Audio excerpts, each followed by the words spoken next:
Saya masih membahas mengenai otentisitas perjanjian baru. Yang saya mau tekankan di sini adalah mengenai terminologi asli yang selama ini sering dibahas sebagai suatu perbandingan. Ya.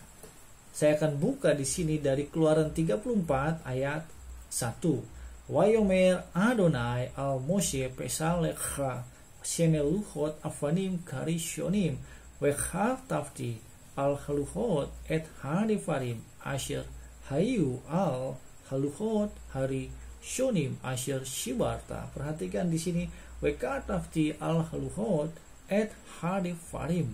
Nah, perhatikan kata devarim itu berangkat dari kata dafar, mendapatkan imbuhan im sehingga menjadi jamak. Jadi perkataan-perkataan berarti bicara tentang firman Allah itu sendiri yang dituliskan di dalam suatu loh batu yang sudah disiapkan oleh Musa. Karena yang pertama dihancurkan karena Musa emosi.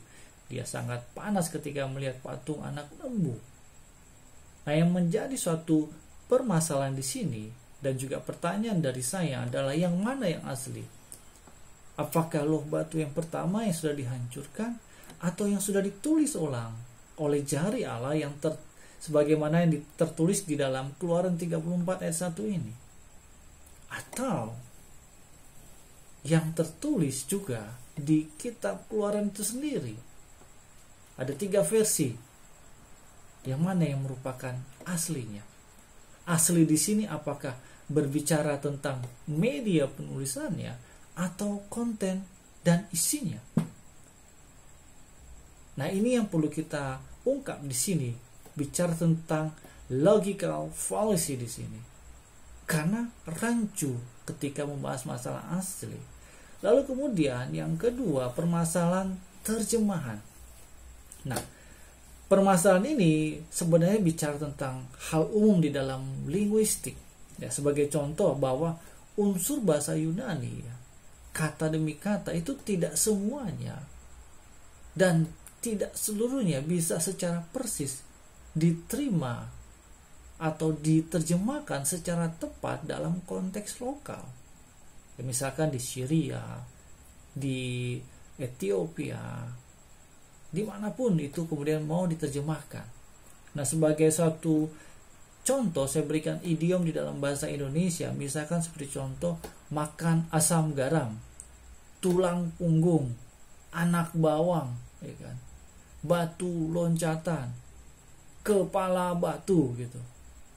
Apakah idiom-idiom ini dapat diterjemahkan secara literal juga, misalkan di tempat lain dia diterjemahkan ke dalam bahasa yang berbeda? Pasti tidak mungkin. Alam berpikir orang-orang di Syria pasti berbeda dengan misalkan komunitas di India.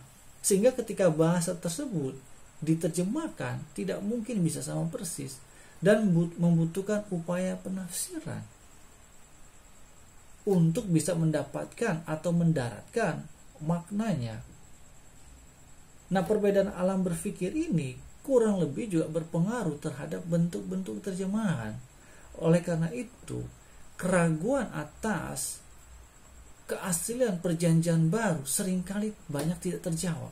Karena delik yang diajukan, keraguan yang disampaikan itu seringkali juga tidak memiliki fondasi atau dasar yang tepat. Sehingga ketika diajukan, ditanyakan, tidak semua bisa menjawab dengan tepat. Oleh karena itu, di sini saya membahas permasalahan otentisitas perjanjian baru.